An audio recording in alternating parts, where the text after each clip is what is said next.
Hello and welcome to Breezy Chatter.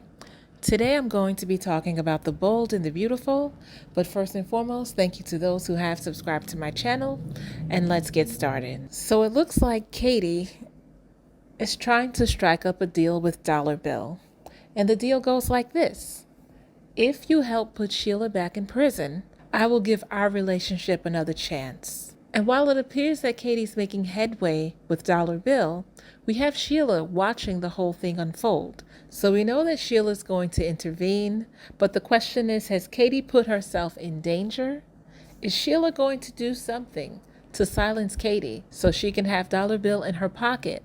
And what's going to happen to Carter? If Bill finds a way to put Sheila behind bars, Katie's obligated to be with Dollar Bill, leaving Carter, once again, out in the cold. And for what it's worth, I am not feeling this Dollar Bill playing the victim, blaming Katie, blaming Brooke, blaming everybody for turning their backs on him. He had the nerve to tell Katie that she turned her back on him and they made a vow to raise their son Will together. Meanwhile, wasn't it maybe a few weeks ago he was all up in Brooke's face, trying to find out if they could have a future together?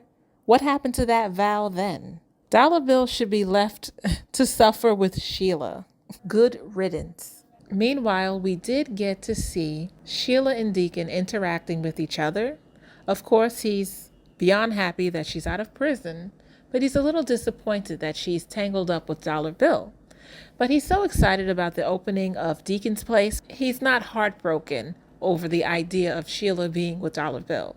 And while Sheila was hanging out in Deacon's place and spending time with Daddy, she ran into her son, Finn, and he let her know in so many words that he's counting the days before she's put back in prison. And we found out this week that Hope put out another collection, but this time it was designed by Eric and Zende Forrester. And unfortunately, the designs were not as powerful and were not as exciting as Thomas's creations. So when the review came out and it was lackluster, Hope went into panic mode because Hope for the Future has been her baby for so many years now, and she just wants it to do well. And she was even considering bringing Thomas back. And Thomas has an ally in Paris Buckingham.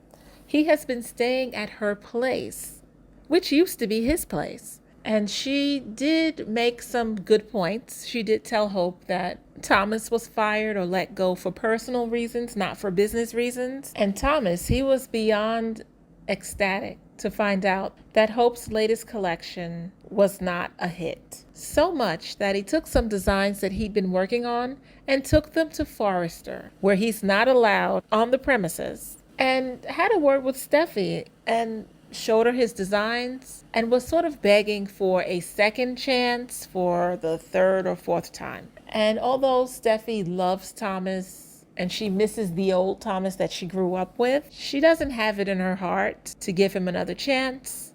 And she also has bigger fish to fry, and that big fish is Sheila. So while Hope had a lapse in judgment because she was very upset about the lackluster review, Steffi was able to bring Hope back to reality and remind her of everything that Thomas has done, how bringing Thomas back is going to affect her marriage.